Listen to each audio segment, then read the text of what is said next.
Hello friends, હું છું ચેતના વાવડિયા રેસીપીમાં તમારું સ્વાગત કરું છું. આજની મારી રેસીપીનું નામ છે રસિયા મૂઠિયા. તો શરૂ કરશું આપણી રેસીપી. એક પેનમાં આપણે સૌ પ્રથમ આવી રીતે તેલ લેવાનું છે.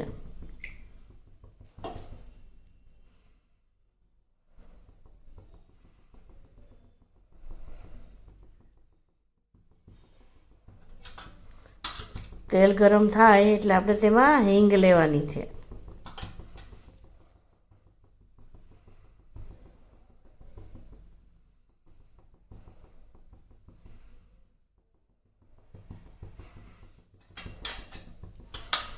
હવે આપણે તેમાં અડધી ચમચી હળદર લઈશું.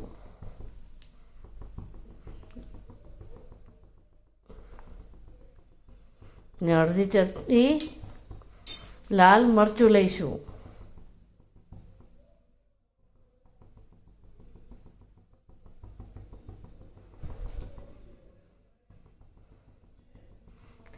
હવે આપણે તેમાં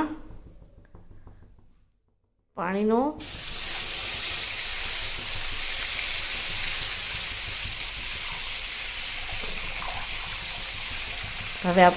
પાણી નાખીશું. હવે આ પાણીને આપણે 10 મિનિટ માટે ઉકળવા દેવાનું છે. પાછો તેમાં મસાલો કરીશું. અડધી ચમચી લાલ મરચું, 1 ચમચી ધાણા જીરું, અડધી ચમચી જેટલી હળદર અને સ્વાદ મુજબ મીઠું. હવે આપણે તેને ઉકળવા દઈશું. હવે આપણે મૂઠિયા બનાવવાની તૈયારી કરશું. તેમાં આપણે 1 બાઉલ રાંધેલા ભાત લેવાના છે. હવે આપણે તેમાં સમાય તેટલો ચણાનો લોટ લઈશું. પછી થોડો ઘઉંનો લોટ લઈશું. હવે આપણે તેમાં મસાલા કરીશું. મીઠું,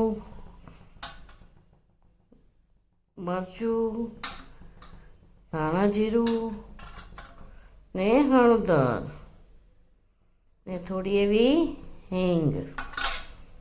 હવે આપણે તેમાં થોડા ચપટી જેટલા ખાવાના સોડા લઈશું ને તેમાં થોડુંક એવું તેલ નાખીશું. હવે આપણે આ બધી વસ્તુને આવી રીતે મિક્સ થઈને તૈયાર છે. આપણે તેમાં થોડું પાણી નાખીને તેનો લોટ બાંધીશું, મૂઠિયા વળે તેવો.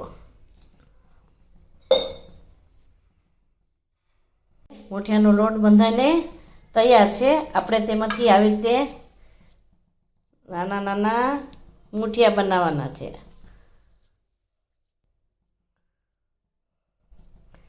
આવી રીતે બધા જ લોટના કરીને તૈયાર કરવાના છે.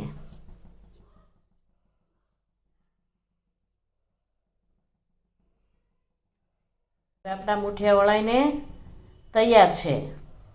પાણી પણ ઉકળી ગયું છે ને આવી રીતે તેલ પણ ઉપર આવી ગયું છે. હવે આપણે આ બધા જ મૂઠિયાને તેમાં નાખીશું.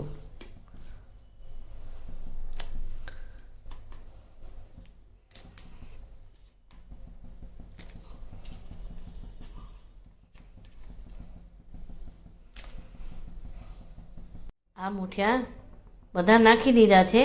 તેને આપણે 10 મિનિટ પછી હલાવવાના છે. આવી રીતે બધા જ મૂઠિયા ઉપર આવી જાય પછી આપણે તેને હલાવવાના છે.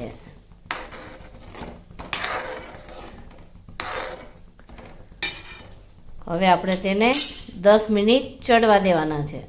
હવે આપણે થોડી ખાંડ નાખીશું. આપણા રસાવાળા મૂઠિયા તૈયાર છે. આપણે તેને સર્વ કરીશું. તો તૈયાર છે આપણા રસાવાળા મૂઠિયા. મારો વિડીયો ગમ્યો હોય તો તેને શેર, લાઈક ને સબસ્ક્રાઈબ કરજો. કમેન્ટ આપજો. Thank you.